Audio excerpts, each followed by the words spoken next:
Smart meter બાબતે ડીજીવીસીએલના MD Yogesh ચૌધરીએ press conference યોજી હતી। નિર્મલનગરમાં 153 કસ્ટમર છે ત્યાં વિરોધ નોંધાયો હતો। ત્યારે આ બાબતે મીટરના રીડિંગ અને બિલની ચકાસણી જૂના મીટરના રીડિંગ સાથે કરાઈ હતી। ગત વર્ષની તુલનામાં ગ્રાહકોના વીજ વપરાશ અંગે આ વર્ષે પણ એટલો જ આવ્યો છે, એટલે બિલ વધારે આવ્યો હોવાની વાત ખોટી છે।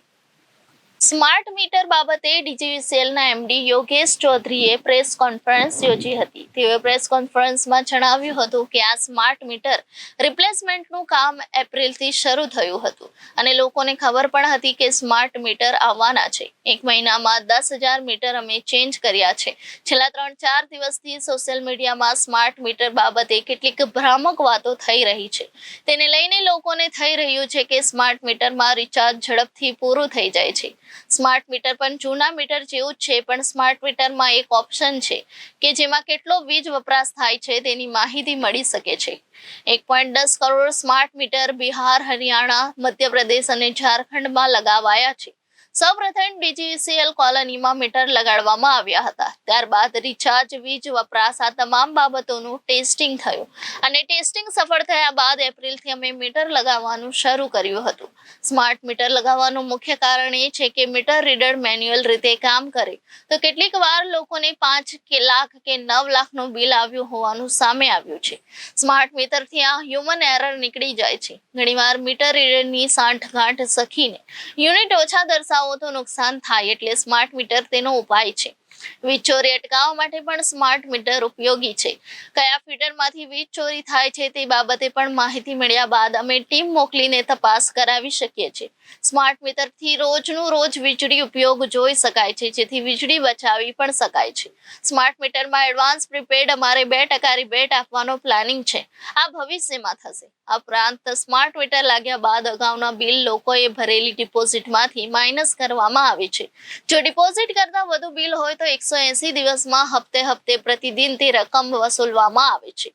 મીટર લગાવ્યા બાદ 5 દિવસ અમે એપ્લિકેશન ડાઉનલોડ કરવા માટે આપવામાં આવે છે, એટલે કસ્ટમરનું બેલેન્સ -300 થાય ત્યાં સુધી અમે વીજળી કટ કરતા નથી। ત્યારબાદ અમે કસ્ટમરને ફોન કરીને આ માઇનસ બેલેન્સ ભરવા માટે કહેવામાં આવે છે।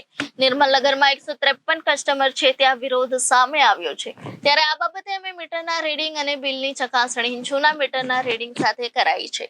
ગત વર્ષની તુલનામાં ગ્રાહકોના વીજ વપરાશ આ વર્ષે પણ એટલો જ આવ્યો છે, એટલે બિલ વધારે આવ્યું હોવાની વાત તદ્દન ખોટી છે। નમસ્કાર, બધાને નમસ્કાર। સૌથી પહેલાં તો બધા મીડિયાના મિત્રોનો ખૂબ ખૂબ ધન્યવાદ કે તમે ટૂંકા ગાળામાં અમારા ઇન્વાઇટ કરવાથી આજે આવ્યા। સ્માર્ટ મીટર રિપ્લેસમેન્ટનું કામ ડીજીવીસીએલમાં એપ્રિલના મહિનામાં સ્ટાર્ટ થયું। એના માટે અગાઉ પણ અમે ઇન્ફોર્મેશન, એડવર્ટાઇઝમેન્ટ વગેરેનું કામ શરૂ કરી દીધું હતું। છેલ્લા 2-3 મહિનાથી લગભગ મેજોરિટી પબ્લિકને આ વિસ્તારમાં ખબર પણ હતી કે ટૂંક સમયમાં સ્માર્ટ મીટરથી રિપ્લેસમેન્ટ આવવાના છે। એપ્રિલના મહિનામાં અમે સ્ટાર્ટ કર્યું। લગભગ 1 મહિના બધું સ્મૂથલી ચાલતું હતું। અરાઉન્ડ 10,000 મીટર, 10,000 મીટર જેટલા અમે રિપ્લેસ પણ કર્યા 1 મહિનામાં। પણ છેલ્લા 3-4 દિવસથી ખાસ કરીને આ સોમવારના પછી થોડા સોશિયલ મીડિયામાં વિડીયોઝ વાયરલ થયા છે, થોડા અમારા પ્રમાણે મિસકમ્યુનિકેશન થોડા થયા છે, જેના કારણે પબ્લિકને થોડું કન્ફ્યુઝન છે। ખાસ કરીને ઘણા બધા લોકોને એવું ડાઉટ છે કે સ્માર્ટ મીટર આવવા પછી મીટર બહુ ફાસ્ટ ચાલે છે, રિચાર્જ બહુ જલ્દી પતી જાય છે। તો એમાં જેટલા પણ કન્ફ્યુઝન્સ છે, ભ્રાંતિઓ છે, અને અમારે તરફથી અમે ક્લેરિફિકેશન પ્રોએક્ટિવલી આપી શકીએ એટલા માટે આજે અમે બધાને ઇન્વાઇટ કર્યા છે। શાંતિથી અમે પહેલાં થોડી અમે માહિતી તમારા સાથે શેર કરી દઈએ। અત્યાર સુધી અમે કેટલું કામ થયું છે, કયા પ્રકારે અમે બિલિંગ કરીએ છીએ, કયા પ્રકારે લોકો રિચાર્જ કરાવી શકે છે અને કયા પ્રકારેના ડિડક્શન થાય છે, એ બધી માહિતી અમે શેર કરીશું। એના પછી આપણા જેટલા બધા પ્રશ્નો હોય એ પણ આપણે 1 by 1 લઈશું કે કોઈ પણ ક્લેરિફિકેશન આપણને જોઈએ તો આજે મળી જાય। અને આના પછી પણ કોઈ ફિલ્ડમાં કન્ફ્યુઝન કે એવું કોઈ પણ ડાઉટ આવે તો અમારી ટીમ સતત તૈયાર છે। કોઈ પણ ડાઉટ આવશે, કોઈ પણ ક્લેરિફિકેશન જોશે, કોઈ પણ મિસકમ્યુનિકેશન થાય એ બધું અમે તમે સમયસર અપાવી શકીએ એના માટે અમે પ્રયત્નશીલ છીએ। તો સૌથી પહેલાં તો મારે કહેવાનું છે કે સ્માર્ટ મીટર રિપ્લેસમેન્ટનું જે કામ છે, સ્માર્ટ મીટરનું બેસિક મતલબ એ છે કે જે જૂનું ઇલેક્ટ્રિકલ મીટર હતું, સ્ટેટિક મીટર જેને કહેતા હતા, એ સ્માર્ટ મીટર પણ ઇલેક્ટ્રિકલ પોઈન્ટ ઓફ વ્યૂથી જોઈએ તો સેમ સ્ટેટિક મીટર જ છે। ખાલી એના ઉપર એક એડિશનલ કમ્યુનિકેશનનો મોડ્યુલ હોય, જેના કારણે કન્ઝ્યુમરને પણ માહિતી મળે અને અમને કંપનીને પણ માહિતી મળે કે ડેલી બેસિસ ઉપર દરેક કન્ઝ્યુમરનો કેટલું વપરાશ થઈ રહ્યું છે।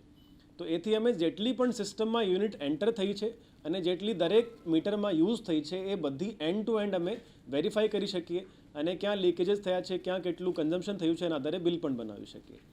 સ્માર્ટ મીટરનું કામ સેન્ટ્રલ ગવર્મેન્ટ RDSS સ્કીમમાં શરૂ કરાવ્યું હતું. આ સિવાય પણ અમુક સ્ટેટ RDSS સ્કીમ આવ્યા પહેલાં પણ કામ શરૂ કરી દીધા હતા અને અત્યાર સુધીમાં કન્ટ્રીમાં 1,10,00,000 સ્માર્ટ મીટર પ્રીપેડ મોડમાં ઓલરેડી રિપ્લેસ થઈ ગયા છે.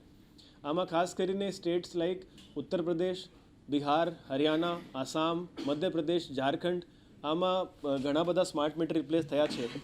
આપને મારી પાસે પ્રાપ્ત માહિતી મુજબ આસામમાં 16 લાખ મીટર, બિહારમાં 18 લાખ મીટર, યુપીમાં 12 લાખ મીટર, હરિયાણામાં 9 લાખ, ઇન્દોર ડિસ્કોમ જે મધ્યપ્રદેશની છે એમાં 2 લાખ અને ઝારખંડમાં 2.5 લાખ એટલા મીટર સ્માર્ટ મોડમાં ઓલરેડી રિપ્લેસ થઈ ગયા છે અને ટોટલ કન્ટ્રીમાં મળીને લગભગ 1,10,00,000 મીટર રિપ્લેસ થયા છે. ગુજરાત આ કામ ગયા વર્ષે એના પ્રોસેસ બધા કર્યા. લાસ્ટ યર અમે મીટર રિપ્લેસમેન્ટ કરવાના વર્ક ઓર્ડર આપ્યા, પછી એના IT બેકએન્ડના ડેવલપમેન્ટ થતા હતા. જ્યારે IT ડેવલપમેન્ટ બધા થયા પછી સૌથી પહેલાં અમે અમારી DGVCLની કોલોનીમાં જેટલા પણ એમ્પ્લોઈઝ હતા આ બધાના મીટર રિપ્લેસ કર્યા. એ જે આપણે પ્રિમાઇસમાં બેઠા છીએ એની પાસે જ કોલોની છે. આપણી મીટિંગ પછી કોન્ફરન્સ પછી તમે જોઈ પણ શકો છો કે જેટલા પણ અમારા એમ્પ્લોઈઝ છે આ બધાના કોલોનીમાં સૌથી પહેલાં અમે મીટર રિપ્લેસ કર્યા. 2-3 મહિના સુધી એના બધા અમે ડેટા વેરીફાઈ કરાવ્યા કે કોઈ જગ્યા મીટર ફાસ્ટ તો નહીં ચાલે છે, કોઈ કન્ફ્યુઝન જે પબ્લિકમાં આવી શકે એવા તો નહીં થાય છે. એના પણ પ્રીપેડ મોડમાં અમારા એમ્પ્લોઈઝ પે કરવા લાગ્યા છે. એના કોઈ ઇશ્યુઝ તો નહીં આવે છે. જ્યારે બેલેન્સ નેગેટિવ થાય તો ડિસ્કનેક્શન થાય છે, જ્યારે રિચાર્જ થાય તો રિકનેક્શન થાય છે. એ બધા અમે પહેલાં શરૂઆત અમારા એમ્પ્લોઈઝથી કરી. બીજું, પબ્લિક એ બધા વેરીફાઈ કર્યા, IT સિસ્ટમ ડેવલપ થઈ ગયા પછી અમે પબ્લિકમાં એપ્રિલ મંથમાં સ્ટાર્ટ કરી. શરૂઆતી ફેઝમાં જ્યારે રિપ્લેસમેન્ટ કર્યા તો સારી રીતે રિપ્લેસમેન્ટ થયા. બધા કન્ઝ્યુમર્સને અમે સોસાયટી થ્રુ અને એના પેમ્ફલેટ અને પેપર ડિસ્ટ્રીબ્યુટ કરીને પણ ટ્રાય કરીએ છીએ. એના માટે અમે YouTube પર વિડીયોઝ પણ બનાવીએ છીએ અને લિંક એની સાથે શેર કરીએ છીએ. આજે પણ અમે બધાની સાથે એક બુકલેટ અને એ પેમ્ફલેટ શેર કરવાના છે જેમાં વિડીયોઝ પણ